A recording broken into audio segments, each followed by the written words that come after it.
So, eto guys, yun yung mga nabili ko for month of January. Di ba sabi ko hindi ako bibili ng kahit ano para sa sarili ko? Ay, naku. Hello guys! So, kung nakita nyo yung intro ko, so alam nyo na kung ano tong video na to. So, before kasi sinabi ko doon sa isang vlog ko na hanggat maaari wala akong bibilhin para sa sarili ko for this month, for month of January. Pero, well, babae lang. So, yun, share ko na lang sa inyo yung mga nabili ko. So, let's start with ito, yung benefit na lip tint. Kasi nakikita ko siya sa mga YouTube vloggers guys na maganda siya. So, trinay kong bumili. So, malit lang muna kinuha ko. So, ito. Nasa ano siya? 4 ml siya. Pero 4 ml mahal na rin siya guys. Nasa $21 na rin siya.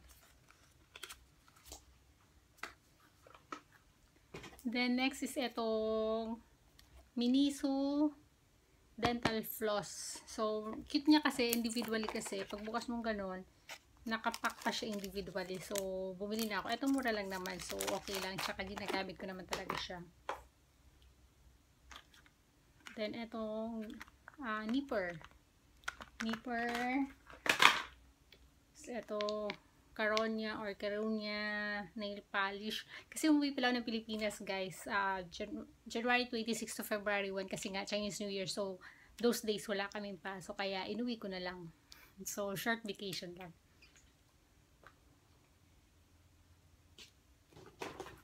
So, nakabili na rin ako itong mga pouches. Lagayin ko ng mga accessories ko na nagkakalat sa bag. Then, tapos, eto, Uniqlo na 3/4 siya black knitted. Ewan ko ba ba't nahihilig ako sa ganito. Pero kasi, maganda naman talaga siya. Then, etong pantalon. Bench, nabili ko sa Pinas.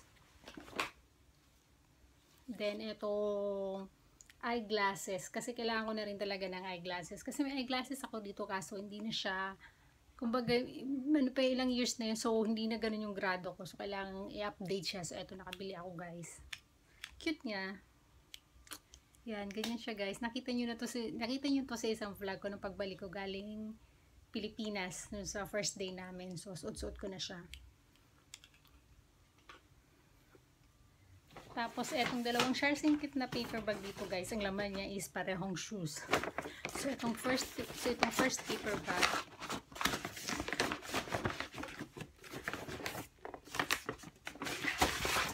Yan siya, ganyan siya shoes. So, ganito yung tsura niya guys. Ayan, nasuot ko na siya.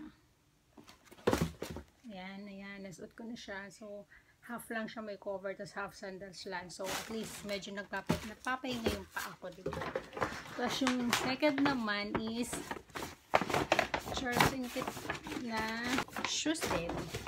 Ayan, nude naman ang color niya. And, yun. So, sa Charleston Kit, size 36 ako. And yun, update lang guys. Nung buhay ako ng Pilipinas, nagpa-color ako ng hair ko. So, kung nakikita nyo, hindi na siya ganun ka light brown. Medyo pina-darker ko siya. Tapos, pina-treatment ko siya. Pero ewan ko, medyo parang dry pa rin. Tapos, nagparinis na rin ako ng ngipin ko. So, yun lang guys. So, hope you like this video and don't forget to subscribe on my channel. See you on my next vlog. Bye! Good night!